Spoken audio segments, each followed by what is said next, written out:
ಜೈ ಶ್ರೀರಾಮ್, ಜೈ ಶ್ರೀರಾಮ್. ಸಿದ್ದರಾಮಯ್ಯ 3,000 ಕೊಟ್ಬಿಡಪ್ಪ ತಿಂಗಳಿಗೆ.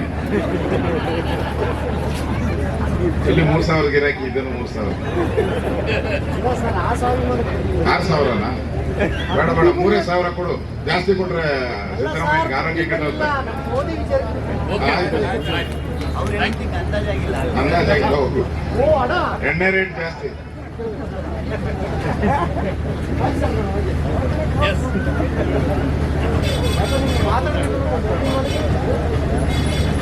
ಎಲೆಕ್ಷನ್ ನ ಕೊನೆಯ ಸಭೆ ಇದು. ಎಲೆಕ್ಷನ್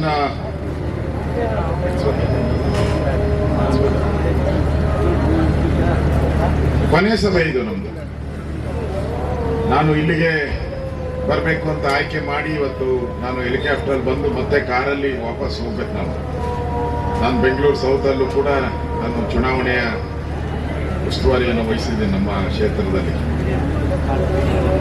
ವಿಶೇಷವಾಗಿ ನಮ್ಮ ಜ್ಞಾನೇಂದ್ರ ಅವರು, ನಮ್ಮ ಜೀವರಾಜ್ ಅವರು ಇಲ್ಲಿ ವಿನಂತಿಯನ್ನ ಮಾಡಿದ್ದಾರೆ. ಅದಕ್ಕೋಸ್ಕರ ನಾನು ಇಲ್ಲಿ ಬರುವಂತ ಅವಕಾಶವನ್ನ ನಾನು ಹೊಂದಿದ್ದೇನೆ. ನಾನು ವೇದಿಕೆ ಮೇಲೆ ಸನ್ಮಾನ್ಯ ಈಗ ತಾನೇ ಮಾತಾಡಿದಂತ ಸನ್ಮಾನ್ಯ ಜ್ಞಾನೇಂದ್ರ ಅವರು, ಅದೇ ರೀತಿ ನನ್ನ ಆತ್ಮೀಯ ಸ್ನೇಹಿತರಾದಂಥ ಜೀವರಾಜ್ ಅವರು, ಮಂಡಲ ಅಧ್ಯಕ್ಷರಾದಂಥ ಆನೇಶ್ ಅವರು, ಉಮೇಶ್ ಅವರು, ಅರುಣ್ ಅವರು, ಸುಧಾಕರ್ ಶೆಟ್ಟಿ ಅವರು, ನಮ್ಮ JDSನ ರಾಜ್ಯ ಉಪಾಧ್ಯಕ್ಷರು, ವೇದಿಕೆ ಮೇಲಿರುವಂಥ ಎಲ್ಲ ಪಕ್ಷದ ಮುಖಂಡರೇ, ಕಾರ್ಯಕ್ರಮದಲ್ಲಿ ಭಾಗಿಯಾಗಿರ್ತಕ್ಕಂಥ ಎಲ್ಲ ತಾಯಂದಿರೇ, ಅಣ್ಣ ತಮ್ಮಂದಿರೇ, ಮಾಧ್ಯಮದ ಸ್ನೇಹಿತರೆ, ಇವತ್ತು ಚುನಾವಣೆ ನಡೀತಾ ಇದೆ.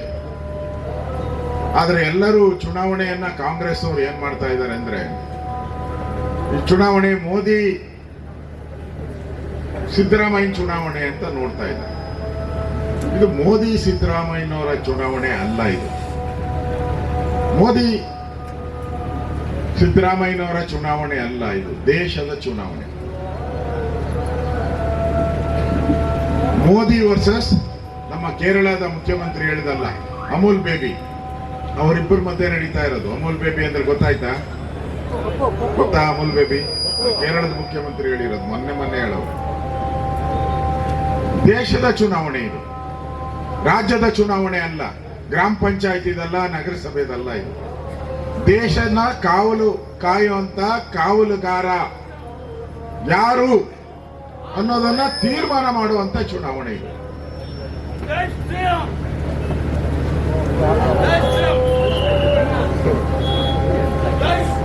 ಈ ವಿಚಾರವನ್ನ ನಾವು ಜನಗಳಿಗೆ ತಿಳಿಸಬೇಕಾಗಿದೆ, ಇಂಪಾರ್ಟೆಂಟ್. ಸಿದ್ದರಾಮಯ್ಯ ಏನ್ ಮಾಡ್ತಾ ಇದ್ದಾನೆ, ಇದನ್ನೊಂಥರ ಡೈವರ್ಟ್ ಮಾಡಿ, ಇದೇನೋ ನಮ್ದು ಫ್ರೀ ವರ್ಸಸ್ ಮೋದಿಯವರ ಚುನಾವಣೆ ಅಂತೇಳಿ ಡೈವರ್ಟ್ ಮಾಡುವಂತ ಪ್ರಯತ್ನ ಮಾಡ್ತಾ ಇದ್ದಾರೆ. ಜನಗಳಿಗೆ ನಾವು ಇದನ್ನ ಬಹಳ ಇಂಪಾರ್ಟೆಂಟ್ ಆಗಿ ಹೇಳ್ಬೇಕಾಗಿರುವಂಥದ್ದು. ಇದು ಮೋದಿ ವರ್ಸಸ್ ರಾಹುಲ್ ಗಾಂಧಿ ಚುನಾವಣೆ. ಮೋದಿ ಬೇಕಾ, ರಾಹುಲ್ ಗಾಂಧಿ ಬೇಕಾ? ಇಷ್ಟೇ ಪ್ರಶ್ನೆ. ಜನಗಳಿಗೆ ಇದನ್ನೇ ಕೇಳಬೇಕು. ದೇಶವನ್ನ ಕಾವಲು ಕಾಯುವಂತ ಸಮರ್ಥ ಕಾವಲುಗಾರ ಯಾರು ಅಂತ ಹೇಳಿದ್ರೆ ಜನ ನಿಜಕ್ಕೂ ಮೋದಿಗೆ ವೋಟ್ ಮಾಡೇ ಮಾಡ್ತಾರೆ. ಯಾರು ರಾಹುಲ್ ಗಾಂಧಿನ ಕೇಳಲ್ಲ. ಕೇಳ್ತಾರ? ಈ ಕರಿಮಣಿ ಸರ ಅದ್ಯಾವುದು ಬರ್ತಾ ಇದ್ದಲ್ಲ ವಾಟ್ಸಪ್ ಅಲ್ಲಿ, ನೋಡಿದ್ದೀರಾ? ಏನಿಲ್ಲ ಕರಿಮಣಿ ಸರ, ರಾಹುಲ್ಲ ಅಂತಾರೆ. ಹಂಗೆ ಹುಡ್ಕಾಡ್ಬೇಕಷ್ಟೇ. ಈ ಚುನಾವಣೆ ಆದ್ಮೇಲೆ ಕಾಂಗ್ರೆಸ್ ದೇಶದಲ್ಲಿ ಇರೋದೇ ಇಲ್ಲ. ಕಳೆದ ಬಾರಿನೇ ಹೊರಟೋಗಿದ್ರು ಅವರು. ವಿರೋಧ ಪಕ್ಷದ ಸ್ಥಾನನೂ ಅವ್ರಿಗೆ ಸಿಕ್ಕಿರ್ಲಿಲ್ಲ. ಕರ್ನಾಟಕದಲ್ಲಿ ಒಂದೇ ಒಂದು ಸ್ಥಾನ ಗೆದ್ದಿದ್ದವರು DK ಸುರೇಶ್ ಅವರು. ಈ ಸರಿ ಅದನ್ನು ಡಮಾರಂದು ಹೋಗೋ ಸ್ಥಿತಿ ಬರ್ತಾಯಿತ್ತು. ಯಾಕೆಂದ್ರೆ ಅಲ್ಲಿ ಹೃದಯವಂತ ಡಾಕ್ಟರ್ ನಿಂತಿದ್ದಾರೆ, ಅಲ್ಲೂ ಕಲ್ಲು ಬಂಡೆ. ಹೃದಯ ಬೇಕಾ, ಕಲ್ಲು ಬಂಡೆ ಬೇಕಾ? ಇಡೀ ಕ್ಷೇತ್ರದ ಜನ ಹೃದಯ ಬೇಕು ಅಂತ ಆಯ್ಕೆ ಮಾಡಿದ್ದಾರೆ. ನೀವು ಎಲ್ಲರೂ ಹೋಗಿ, ಯಾರು ಕಾಂಗ್ರೆಸ್ನ ಕಾರ್ಯಕರ್ತರಿದ್ದು ಅವರನ್ನು ಕೂಡ ಈ ಬಂಡೆಗಳ ಸವಾಸ ಬೇಡಪ್ಪ, ಕಟುಕ ಹೃದಯ ಇವ್ರದು, ರೌಡಿಸಂ, ದೌರ್ಜನ್ಯ, ಇದಕ್ಕೊಂದು ಅಂತ್ಯ ಆಡಬೇಕು ಅಂತ ಹೇಳಿ ಆ ಒಂದೇ ಒಂದು ಸೀಟ್ ಗೆದ್ದಿದ್ರು. ಅದಕ್ಕೂ ನಾಮ ಹಾಕುವಂತ ಪರಿಸ್ಥಿತಿ ಇವತ್ತು ಬಂದಿದೆ. ಅದಕ್ಕೆ ಏನೇನೋ ಗಿಮಿಕ್ಸ್ಗಳು ಮಾಡ್ತಾ ಅವ್ರೆ, ಅದೇ ಚೊಂಬು ಏನೇನೋ ಹೇಳ್ತಾವ್ರೆ, ಚೊಂಬು ತಟ್ಟೆ ಅದು ಏನೇನೋ ಹೇಳ್ತಾರೆ. ಅವೆಲ್ಲ ಅವರಿಗೆ ತಿರುಗುಬಾಣ ಆಗಿದೆ. ಇವತ್ತು ಮೋದಿ ಅವರು ಹೇಳಿದಾರಲ್ಲ, ಮೋದಿ ಅವರು ಏನ್ ಹೇಳಿದ್ದಾರೆ, ದೇಶದಲ್ಲಿ ರಾಹುಲ್ ಹಿಂದೆ ಮನಮೋಹನ್ ಸಿಂಗ್ ಪ್ರಧಾನಮಂತ್ರಿ ಆಗಿದ್ದಾಗ ಈ ದೇಶದ ಸಂಪತ್ತು ಅಂದ್ರೆ ನಮ್ಮಲ್ಲಿರೋ ಒಡವೆ, ಆಸ್ತಿ, ಜಮೀನು, ಇಲ್ಲೇನ ಅಡಿಕೆ ಇದ್ರೆ ಅಡಿಕೆ, ಕಾಫಿ ಇದ್ರೆ ಕಾಫಿ, ಅದು ಫಸ್ಟ್ ಯಾರಿಗೆ ಸೇರ್ಬೇಕು? ಅಲ್ಪಸಂಖ್ಯಾತರಿಗೆ ಸೇರ್ಬೇಕು. ಅವ್ರು ತಿಂದು ಬಿಟ್ರೆ ನಮಗ್ ಸೇರ್ಬೇಕು ಅಂತ ಅರ್ಥದಲ್ಲಿ ಮನಮೋಹನ್ ಸಿಂಗ್ ಹೇಳಿದ್ರು. 2006ರಲ್ಲಿ. ಈಗ ರಾಹುಲ್ ಗಾಂಧಿ ಏನ್ ಹೇಳ್ತಾ ಇದ್ದಾರೆ, ಸರ್ವೆ ಮಾಡ್ತಾರಂತೆ. ಅವ್ರು ಹೇಳಿದ್ದು ಎಕ್ಸ್ರೇ ಆಗ್ತೀರಿ, ಈಗ ಎಕ್ಸ್ರೇ ಮಾಡಲ್ಲ, ಎಕ್ಸ್ರೇ ಮಾಡಿದ್ರೆ ಮನುಷ್ಯನ ಬಾಡಿಯಲ್ಲಿ ಮೂಳೆಗಳು ಎಷ್ಟಿದೆ ಅಂತ ಈಚೆ ಬರಲ್ಲ, ಹಂಗೆ ಎಕ್ಸ್ರೇ ಮಾಡಿಸ್ಬಿಡ್ತಾರಂತೆ. ಎಲ್ಲಿ? ಮನೆಯಲ್ಲೂ ಎಕ್ಸ್ರೇ ಮಾಡಿಸ್ಬಿಡ್ತಾರಂತೆ. ಯಾರ ಮನೇಲಿ ತಟ್ಟೆ ಇದೆ, ಯಾರ ಮನೆ ಚೊಂಬಿದೆ, ಎಷ್ಟು ಬಟ್ಟೆ ಇದೆ, ಎಷ್ಟು ಚೈನ್ ಇದೆ, ತಾಲಿ ಇದೆಯಾ, ಆಸ್ತಿ ಇದೆಯಾ, ಮನೆ ಇದೆ, ಎಲ್ಲ ಮಾಡಿಬಿಟ್ಟು ಅದನ್ನ ಹಂಚ್ಬಿಡೋದು. ಅಂದ್ರೆ ಎಷ್ಟು ದುರ್ಬುದ್ಧಿ ಇವತ್ತು. ಯಾರೋ ಸ್ಯಾಮ್ ಪಿಟ್ರೋಡ ಅವರು ಸ್ಟೇಟ್ಮೆಂಟ್ ಕೊಟ್ಟಿದ್ದಾರೆ, ಕಾಂಗ್ರೆಸ್ಸಿನ ಅಡ್ವೈಸರ್ ಅವರು.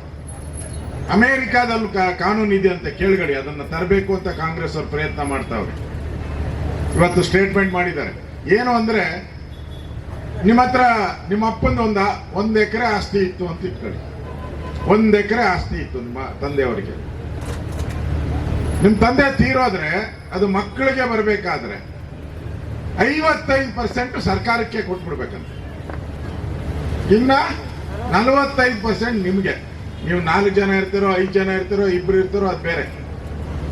ಈ ಕಾನೂನನ್ನ ತರಬೇಕು ಅಂತ ಹೇಳ್ತೀರಿ, ಒಪ್ತೀರಾ ಯಾರನ? ನಿಮ್ ತಂದೆ ತಾಯಿ ಆಸ್ತಿನ ಸರ್ಕಾರಕ್ಕೆ ತಗೊಳಕ್ಕೆ ಯಾರಾದ್ರೂ ಒಪ್ತಾರ? ಕಷ್ಟ ಬಿದ್ದು ಇವಾಗ ಕಾಂಗ್ರೆಸ್ ಅವರು ಲೂಟಿ ಹೊಡೆದಿರೋದು ಡಿ ಕೆ ಶಿವಕುಮಾರ್ ಹತ್ರ ಆಸ್ತಿ ತೋರಿಸ್ತಾರಲ್ಲ, ಎಷ್ಟು 500,000 ಕೋಟಿ ಎಲ್ಲ ನೋಡ್ತಾ ಇದ್ದೀರಲ್ಲ.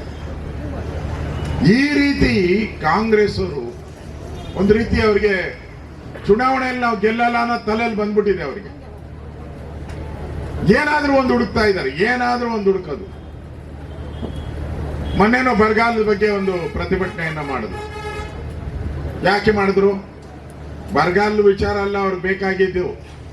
ಹುಬ್ಳಿಯಲ್ಲಿ ನೇಹ ಹತ್ಯೆ ಆಯ್ತಲ್ಲ, ಆ ಹೆಣ್ಣುಮಗಳು 21 ವರ್ಷದ ಹೆಣ್ಣುಮಗಳು, ಕಾಲೇಜಿನ ಯುವತಿ, 11 ಬಾರಿ ಚುಚ್ಚಿ ಸಾಯಿಸ್ತಾರಲ್ಲ, ಅದನ್ನ ಡೈವರ್ಟ್ ಮಾಡಬೇಕು ಅಂತೇಳಿ ಆ ವಿಚಾರ ಬಹಳ ದೊಡ್ಡದಾಗ್ತಾ ಇದೆ. ಇಡೀ ದೇಶ, ಇಡೀ ರಾಜ್ಯದ ಜನ ಅದರ ವಿರುದ್ಧವಾದಂತಹ ಧ್ವನಿಯನ್ನ ಎತ್ತುತ್ತಾ ಇದ್ದಾರೆ. ಇವತ್ತು ಈ ಕೊಲೆ ಒಂದು ಲವ್ ಜಿಹಾದ್ ಅಂತ, ಅಂದ್ರೆ ಪ್ರೀತಿ ಮಾಡೋದು ಹಿಂದೂ ಹೆಣ್ಮಕ್ಳನ್ನ, ಕನ್ವರ್ಟ್ ಮಾಡೋದು, ಮದುವೆ ಆಗೋದು, ಆಮೇಲೆ ನಾಮ ಇಕ್ಕೋದು. ಅವು ಎಲ್ಲೂ ಹೋಗಲ್ಲ, ತಂದೆ ತಾಯಿ ಸೇರ್ಸಲ್ಲ. ಕನ್ವರ್ಟ್ ಆದ್ಮೇಲೆ ತಂದೆ ತಾಯಿ ಮನೆ ಒಳಗಡೆ ಬಿಟ್ಕೊಳಲ್ಲ, ಬಂಧುಗಳಾರು ಸೇರ್ಸಲ್ಲ, ಬೀದಿ ಬಿಕಾರಿ ಆಗ್ಬೇಕು. ಆ ರೀತಿ ಮಾಡುವಂತ ಒಂದು ಷಡ್ಯಂತರವನ್ನ ಇವತ್ತು ನಾವು ಈ ರಾಜ್ಯದಲ್ಲಿ ನೋಡ್ತಾ ಇದ್ದೀವಿ. ಸಿದ್ದರಾಮಯ್ಯನವ್ರು ಬಂದ ಮೇಲೆ ಎಲ್ಲ ಕಡೆ ಏನ್ ಟಿಪ್ಪು ಇದಾರಲ್ಲ, ಆ ಒಂದು ಸಿದ್ಧಾಂತನ ತರ್ತಾ ಇದ್ದಾರೆ, ಟಿಪ್ಪು ಸಿದ್ಧಾಂತ. ಮನಮೋಹನ್ ಸಿಂಗ್ ಏನ್ ಹೇಳಿದ್ರಲ್ಲ, ಫಸ್ಟ್ ಅವರು, ಆಮೇಲೆ ನಾವು, 2ನೇ ದರ್ಜೆ ನಾವು. ಈ ರೀತಿಯಾದಂತ ಒಂದು ಮನಸ್ಥಿತಿ ಇರ್ತಕ್ಕಂಥ ಕಾಂಗ್ರೆಸ್ ಸರ್ಕಾರ ಇವತ್ತು ಕರ್ನಾಟಕದಲ್ಲಿದೆ. ದೇಶದಲ್ಲಿ ಇವತ್ತು ಮೋದಿ ರಾಮ ಮಂದಿರ ನಿರ್ಮಾಣ ಮಾಡಿದ್ರು. 1,000 ವರ್ಷ ಹೋರಾಟ, ಲಕ್ಷಾಂತರ ಜನ ಸತ್ತಿದ್ದಾರೆ, ಪ್ರಾಣ ಕೊಟ್ಟಿದ್ದಾರೆ ರಾಮ ಮಂದಿರ ಅಯೋಧ್ಯೆಯಲ್ಲಿ ಆಗ್ಬೇಕು ಅಂತೇಳಿ. ನಾನು ಕೂಡ ಹೋರಾಟಕ್ಕೆ ಹೋಗಿದ್ದೆ ಆಗ 1992ನೇ ಇಸ್ವಿಯಲ್ಲಿ. ಇವತ್ತು ರಾಮ ಮಂದಿರ ನಿರ್ಮಾಣ ಆಗಿದೆ. ಮೋದಿಯವರು ಇಲ್ಲ ಅಂದಿದ್ರೆ ರಾಮ ಮಂದಿರ ನಿರ್ಮಾಣ ಆಗ್ತಾ ಇತ್ತಾ? ಸಾಧ್ಯ ಇತ್ತಾ? ಕನ್ಸು ಮನ್ಸಲ್ಲಿ ಯೋಚನೆ ಮಾಡಕ್ಕಾಗಲ್ಲ. ನರೇಂದ್ರ ಮೋದಿ ಅವರು ಬಂದಿದ್ರಿಂದ ಇವತ್ತು ದೇಶದಲ್ಲಿ ರಾಮ ಮಂದಿರ ನಿರ್ಮಾಣ ಆಗಿದೆ.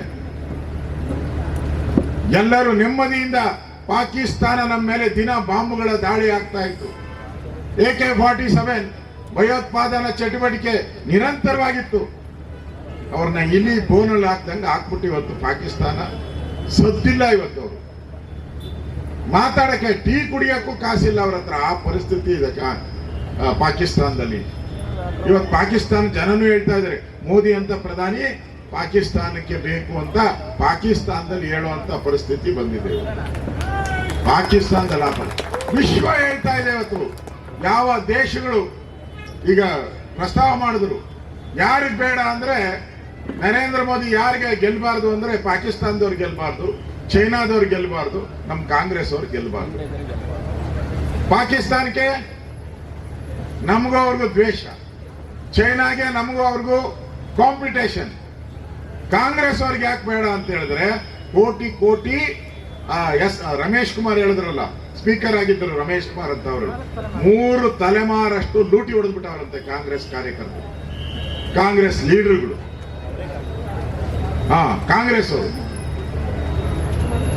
ಆ ಲೂಟಿ ಹೊಡೆದಿರೋದನ್ನ ಇವಾಗ ಮೋದಿಯವರು ವಾಪಸ್ ತೆಗಿತಾ ಇದ್ದಾರೆ. ಎಲ್ಲ ಮನೆಗಳು ರೈಡ್ ಆಗಿ ಆ ಲೂಟಿ ಮಾಡಿರೋ ಹಣವನ್ನ ಸರ್ಕಾರದ ಖಜಾನೆಗೆ ತುಂಬಿ ಅದನ್ನ ಬಡವರಿಗೆ ಕೊಡುವಂತ ಕೆಲಸವನ್ನ ನರೇಂದ್ರ ಮೋದಿ ಮಾಡ್ತಾ ಇದ್ದಾರೆ. ಇದಕ್ಕೆ ಬೇಡ ಅವ್ರಿಗೆ. ಕಾಂಗ್ರೆಸ್ ಅವರು ಇದು ಬೇಡ ಅಂತ ಹೇಳ್ತಾ ಇದ್ದಾರೆ, ಮೋದಿ ಬೇಡ ಅನ್ನೋರು. ಈ ಪರಿಸ್ಥಿತಿಯನ್ನ ನಾವು ರಾಜ್ಯದ ಜನರಿಗೆ ಹೇಳಬೇಕು. ವಿಶೇಷವಾಗಿ ನಾನು ಇವತ್ತು ಬಂದಿರೋವಂಥದ್ದು ಈ ಕಾಫಿ ಬೆಳೆಗಾರರ ವಿಚಾರವಾಗಿ. ಕಾಫಿ ಇರ್ಬೋದು, ಮೆಣಸು ಇರ್ಬೋದು, ರಬ್ಬರ್ ಇರ್ಬೋದು, ಈ ಪ್ಲಾಂಟೇಶನ್ಸ್ ಇದು ಕಳೆದ 40-50 ವರ್ಷದಿಂದ ಉಳುಮೆ ಮಾಡ್ತಾ ಇದ್ದಾರೆ. ಕೆಲವರೆಲ್ಲ ಅವ್ರ ತಾತ ಮಾಡಿದ್ರು, ಆಮೇಲೆ ಅವ್ರ ತಂದೆ ಮಾಡಿದ್ರು, ಮೊಮ್ಮಕ್ಕಳವರೆಗೂ ಬಂದ್ಬಿಟ್ಟಿದೆ ಅದು. ನಾನು ಕಾಂಗ್ರೆಸ್ ಅವರ ಕೇಳಕ್ಕೆ ಇಷ್ಟಪಡ್ತೀನಿ, ಅಲ್ಲಪ್ಪ ನೀವು 60 ವರ್ಷ ದೇಶ ಆಳಿದಿರಲ್ಲ, ರಾಜ್ಯ ಆಳಿದಿರಲ್ಲ, ಈ ಕಾಫಿಗಾರರ ಬೆಳೆಗಾರನ್ನ ಒಂದು ರೀತಿ ಒತ್ತುವರಿದಾರರು, ಕಬಳಿಕೆದಾರರು, ಆಗಾಗ ಪತ್ರಿಕೆಯಲ್ಲಿ ಇವ್ರ ಹೆಸರುಗಳು ಹಾಕಿ ಒಂಥರ ವಿಲನ್ ತರ ತೋರಿಸ್ತಾ ಇದ್ರಿ. ಇನ್ನೂ ಹೆಚ್ಚು ಅಂದ್ರೆ ಅವ್ರ ಮೇಲೆ ಕೇಸ್ಗಳು ಹಾಕಿ ಕೋರ್ಟ್ ಅಲಿಯೋ ರೀತಿ ಮಾಡ್ತಾ ಇದ್ರಿ. ನಿಮ್ಗೆ ಕರುಣೆ ಇರ್ಲಿಲ್ಲೇನು? ದೇಶದ ಆದಾಯವನ್ನ ಜಾಸ್ತಿ ಮಾಡುವಂಥದ್ದು ಕಾಫಿ, ದೇಶದ ಆರ್ಥಿಕ ಪರಿಸ್ಥಿತಿಯನ್ನ ಎತ್ತರಕ್ಕೆ ಏರಿಸುವಂತ ಕೆಲಸವನ್ನು ಕಾಫಿನೂ ಕೂಡ ಒಂದು ಪಾತ್ರ. ಅದರಲ್ಲಿ ಅದನ್ನ ಅವರಿಗೆ ಲೀಸ್ ಮೇಲೆ ಕೊಡಬೇಕು ಅಂತ ನಾನು ಅಧಿವೇಶನದಲ್ಲಿ ರೆವಿನ್ಯೂ ಮಿನಿಸ್ಟರ್ ಆಗಿ ನಾನು ಕಾಯ್ದೆಯನ್ನ ಮಾಡಿದೆ. ಆಗ ಬಹಳ ಜನ ವಿರೋಧ ಮಾಡಿದ್ರು ಕಾಂಗ್ರೆಸ್ ಅವರು. ಏನೋ ಇವ್ರು ಅಪ್ಪನಾಸ್ತಿ ಬರ್ಕೊಟ್ಟಂಗೆ, ಕಾಂಗ್ರೆಸ್ ಅವರು ಅಪ್ಪನಾಸ್ತಿ ಬರ್ಕೊಟ್ಟಂಗೆ. ಯಾರ್ಯಾರು ಪಾಪ ಅರ್ಧ ಎಕರೆ, 1 ಎಕರೆ, 2 ಎಕರೆ, 3 ಎಕರೆ ಈ ತರ ಅವರ ತೋಟದಲ್ಲಿ ಇರುವಂತದ್ದು, ಬಹಳ ವರ್ಷಗಳಿಂದ ಕಾಫಿಯನ್ನು ಬೆಳೀತಾ ಇರೋರು, ಮೆಣಸನ್ನು ಬೆಳೀತಾ ಇರೋರು, ಧರ್ಮ ಅದು ಕೊಡಬೇಕು ಅಂತ.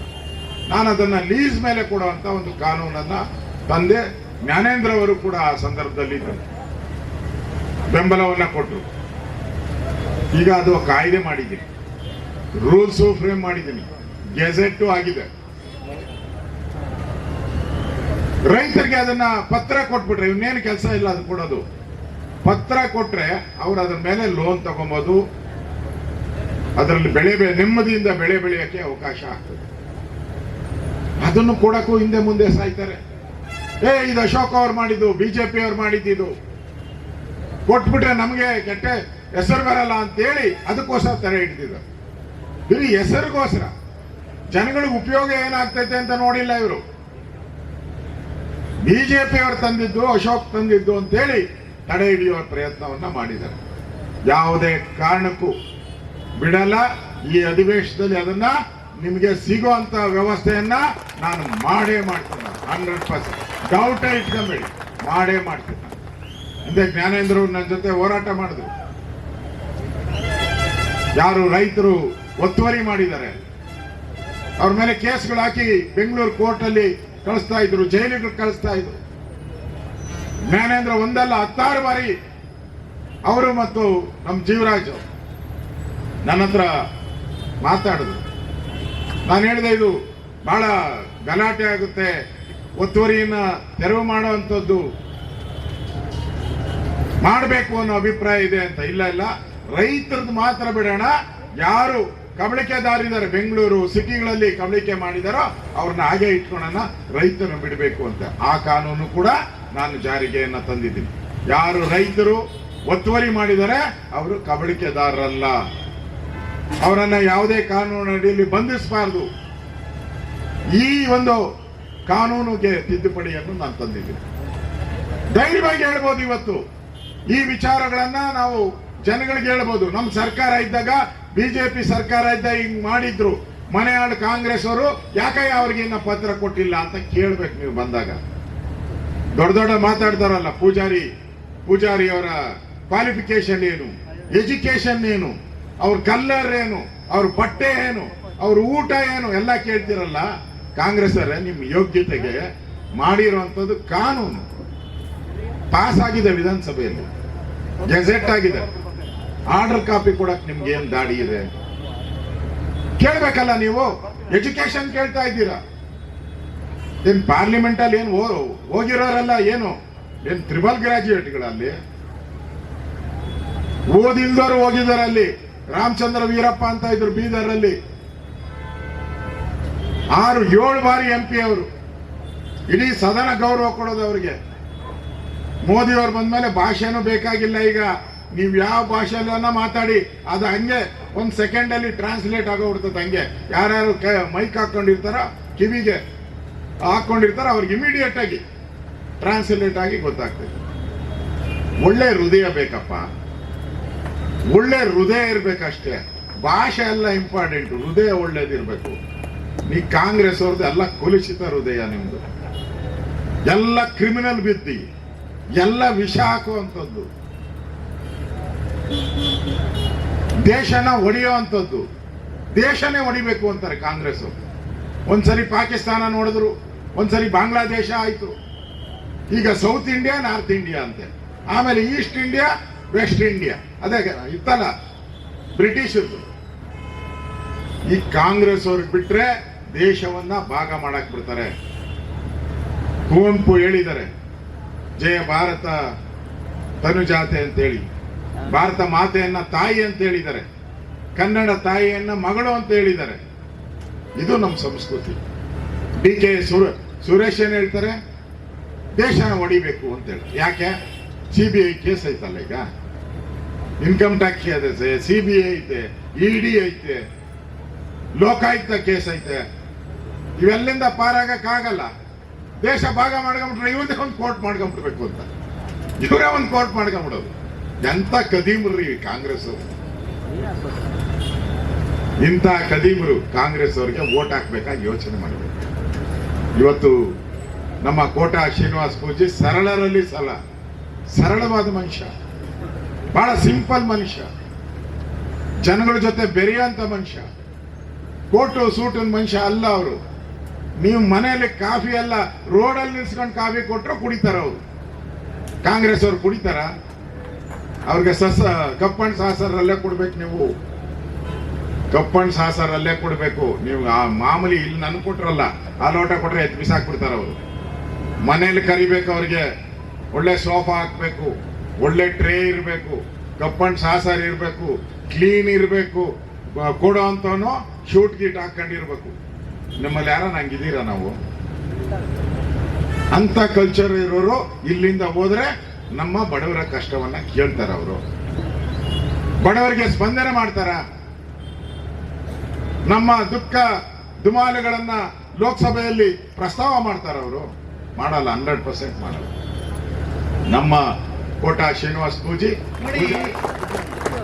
ಈ ಕಾರ್ಯಕ್ರಮ ಅಶೋಕ್ ಅವರು ಬಂದಿರೋದು ಕೇವಲ ಕೊಪ್ಪ ತಾಲೂಕಿನ ಒಂದೇ ಒಂದು ಕಾರ್ಯಕ್ರಮಕ್ಕಾಗಿ ಹೆಲಿಕಾಪ್ಟರ್ ಅಲ್ಲಿ ಬಂದು, ಹೆಲಿಕಾಪ್ಟರ್ ಅರ್ಜೆಂಟ್ ವಾಪಸ್ ಹೋಗ್ಬೇಕು ಅಂತ ಅದನ್ನು ವಾಪಸ್ ಕಳಿಸಿ ಇದು ಒಂದು ಕಾರ್ಯಕ್ರಮನ ಮುಗಿಸಿ ಇಲ್ಲಿಂದ ಬೆಂಗಳೂರಿಗೆ ಕಾರಲ್ಲಿ ವಾಪಸ್ ಹೋಗ್ತಾರೆ.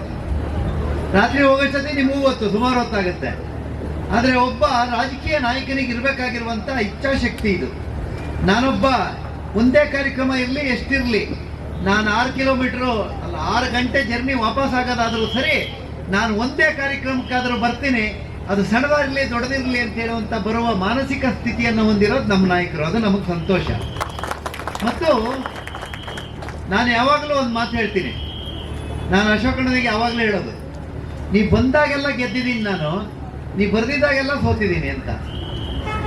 ಅಶೋಕ್ ಬಂದಿರೋ ಎಲ್ಲ ಎಲೆಕ್ಷನ್ನು ಗೆದ್ದಿದ್ದೀವಿ, ಮತ್ತು ಜಿಲ್ಲಾ ಪಂಚಾಯತಿ ತಾಲೂಕ್ ಪಂಚಾಯತಿಗೆ ಬಂದಾಗಲೂ ಗೆದ್ದಿದ್ದೀವಿ. ಆದರೆ ನೀವು 18ಕ್ಕೂ ಬರಲಿಲ್ಲ, 23ಕ್ಕೂ ಬರಲಿಲ್ಲ, ಅದಕ್ಕೆ ಸೋತಿದ್ದು. ನೀ ಹೇಳೋಗಿದ್ರಿ ನಂಗಿಲ್ಲ ಏನಂತ, ನಾನು ಈ ಸರಿ ಎಲೆಕ್ಷನಲ್ಲಿ ಬರ್ತೀನಿ ಅಂತ. ನಾವು ಬಿಟ್ಟು ಅತ್ಲಾಗ ಎರಡೆರಡು ಕಡೆ ಎಲೆಕ್ಷನ್ ನಿಂತಿದ್ದೀರಿ, ಮತ್ತೆಂತ ಮಾಡೋದು ಅಂತ. ಅದು ನಮ್ಮ ಅದೃಷ್ಟ ಕೈ ಕೊಡುತ್ತೆ ಅಷ್ಟೇ. ಇವತ್ತು ಅಶೋಕ್ ಅವ್ರು ಬಂದಿದ್ದಾರೆ, ಅದು ಈ ಕ್ಷೇತ್ರಕ್ಕೊಂದು ಅದೃಷ್ಟ. ಅದು ನಾನೇನು ಹೇಳಿದ್ದೀನಿ ಕೇಳಿ, ಈ ಕ್ಷೇತ್ರದಲ್ಲಿ ನಾವು 27,000 ಮತಗಳ ಅಂತರ ಪಡೆದಿದ್ವಿ. ಈ ಸರಿ ಅದಕ್ಕಿಂತ ಜಾಸ್ತಿ ಅಂತರವನ್ನು ಈ ಕ್ಷೇತ್ರದಲ್ಲಿ ಪಡಿತೀವಿ. ಮತ್ತು ಜ್ಞಾನೇಂದ್ರ ಅವರಂತೂ ಪದೇ ಪದೇ ಎಲ್ಲ ಕಾರ್ಯಕ್ರಮಗಳಲ್ಲಿ, ಅವರು ಈ ಶೃಂಗೇರಿ ಕ್ಷೇತ್ರದ ಕಾರ್ಯಕ್ರಮಗಳು ಬಹುತೇಕ 80% ಕಾರ್ಯಕ್ರಮಗಳಲ್ಲಿ ಅವ್ರು ಭಾಗವಹಿಸಿದ್ದಾರೆ. ಜ್ಞಾನೇಂದ್ರನಿಗೂ ಶೃಂಗೇರಿಗೂ ಒಂದು ಅವಿನಾಭಾವ ಸಂಬಂಧ. ಅದು ಜ್ಞಾನೇಂದ್ರನ ಹೊರದವರು ಅಂತ ಯಾರು ಅನ್ಕೊಳಲ್ಲ, ನಮ್ಮವರು ಅಂತಾನೆ ಅನ್ಕೊಳ್ಳೋದು. ಈ ಚುನಾವಣೆ ನನಗೆ ಕಾರಲ್ಲಿ ಬರ್ತಾ ಕೇಳ್ತಾ ಇತ್ತು, ಯಾಕೆ ಸೋತ್ರಿ ಅಂತ. ಸೋತಿದ್ದ ಅದೃಷ್ಟಕ್ಕೆ. ಅದೃಷ್ಟ ಇದ್ದಿದ್ರೆ ಗ್ರಾಮ ಪಂಚಾಯತಿ ಎಲೆಕ್ಷನ್ ನಮ್ಮ ನಂದಿನಿ ಎಲ್ಲ 100 ಓಟಿಗೆ 200 ಓಟಿಗೆ ಲೀಡಲ್ಲಿ ಗೆದ್ದಾರೆ. ಇನ್ನು ಅದೃಷ್ಟ ಸರಿ ಇರಲಿಲ್ಲ. ಇಷ್ಟು ಅದೃಷ್ಟ ಚೂರು ಕಡಿಮೆ ಆಗಿದ್ದೇ ಸೋಲಾಗಿದ್ದು. ಈ ಚುನಾವಣೆ ನಡೀತಾ ಇರೋದು ದೇಶಕ್ಕಾಗಿ ನಡೀತಾ ಇರುವಂತ ಈ ಚುನಾವಣೆಯಲ್ಲಿ ನಾನು ಮತ್ತೆ ತಿರುಗಿಸಿ ಹೇಳಕ್ ಹೋಗಲ್ಲ. ಪುಣ್ಯಪಾಲ್ ಹೇಳಿರ್ತಾರೆ, ಇವ್ರು ಹೇಳಿದ್ದಾರೆ, ದಿನೇಶ್. ಕೋಟಾ ಶ್ರೀನಿವಾಸ ಪೂಜಾರಿ ಒಬ್ಬ ಗ್ರಾಮ ಪಂಚಾಯತಿ ಸದಸ್ಯ, ಅವ್ರ ಅಮ್ಮ ಕೂಲಿ ಮಾಡ್ತಾ ಇದ್ರು. ಒಬ್ಬ ಕೂಲಿಕಾರರ ಮಗ ಗ್ರಾಮ ಪಂಚಾಯತಿ ಸದಸ್ಯನಾಗಿ ಇವತ್ತು MP ಆಗಲ್ ತನಕ ಬಂದಿದ್ದಾರೆ. 3 ಬಾರಿ ಮಂತ್ರಿ, 4 ಬಾರಿ MLC, 2 ಬಾರಿ ವಿರೋಧ ಪಕ್ಷದ ನಾಯಕರು, 2 ಬಾರಿ ಸಭಾ ನಾಯಕರು. ಈಗ ಅವರು ಅನುಭವಗಳೊಂದಿಗೆ ಕೋಟಾ ಶ್ರೀನಿವಾಸ ಪೂಜಾರರು MP ಆಗ್ಲಿಕ್ಕೆ ಹೊರಟಿದ್ದಾರೆ. ಅವ್ರ ಎದುರುಗಡೆ ಇರೋ ಅಭ್ಯರ್ಥಿ, ನಮ್ಮ ಅಭ್ಯರ್ಥಿನ ಬಹಳ ಹಗುರವಾಗಿ ಮಾತಾಡ್ತಾರೆ. ಬಹಳ ಹಗುರವಾಗಿ ನಮ್ಮ ಅಭ್ಯರ್ಥಿನ ಮಾತಾಡ್ತಾರೆ ಅಶೋಕಣ್ಣ ಎದುರುಗಡೆ ಕಾಂಗ್ರೆಸ್ನವರು, ಬಹಳ ಹಗುರವಾಗಿ. ಆದರೆ ಅವರಿಗೆ ಒಂದು ವಿಷಯ, ನಾನು ಎಲ್ಲ ಕಡೆ ಪ್ರಶ್ನೆ ಕೇಳ್ತಾ ಇದ್ದೀನಿ, ಅವ್ರು ಉತ್ತರ ಹೇಳ್ತಾ ಇಲ್ಲ. ಸನ್ಮಾನ್ಯ ಜಯಪ್ರಕಾಶ್ ಹೆಗಡೆ ಅವರೇ, 1994ಕ್ಕೆ ನಾನು ಇಲ್ಲಿ BJP ಅಭ್ಯರ್ಥಿ, ನೀವು ಬ್ರಹ್ಮಾವರದಿಂದ JDS ಅಭ್ಯರ್ಥಿ. ಗೆದ್ದ ಮೊದಲನೇ ಬಾರಿ ನೀವು ಕ್ಯಾಬಿನೆಟ್ ದರ್ಜೆಯ ಮಂತ್ರಿ ಮಾಡಿದ್ರು ದೇವೇಗೌಡರು ಮತ್ತು ಜಯಂತ್ ಪಟೇಲ್ರು. ನಿಮ್ಗೆ ಏನು ಅನ್ಯಾಯ ಆಗಿತ್ತು ಅಂತ JDS ಬಿಟ್ರಿ? ಒಂದೇ ಪ್ರಶ್ನೆ. ಅಲ್ಲಿಂದ ಸೀದಾ ಕಾಂಗ್ರೆಸ್ಸಿಗೆ ಹೋದ್ರು, ಕಾಂಗ್ರೆಸ್ನಲ್ಲಿ ನಿಮ್ಮನ್ನ MP ಮಾಡಿದ್ರು. ಯಾವ ಕಾರಣದಿಂದ ಕಾಂಗ್ರೆಸ್ ಬಿಟ್ರಿ ಅಂತ ಕೇಳಲ್ಲ, ಯಾಕಂದ್ರೆ ಅವ್ರನ್ನ ಹೊರಗಾಕಿದ್ದ ಅಲ್ಲಿಂದ BJPಗೆ ಬಂದು ಸೇರಿದ್ರಿ.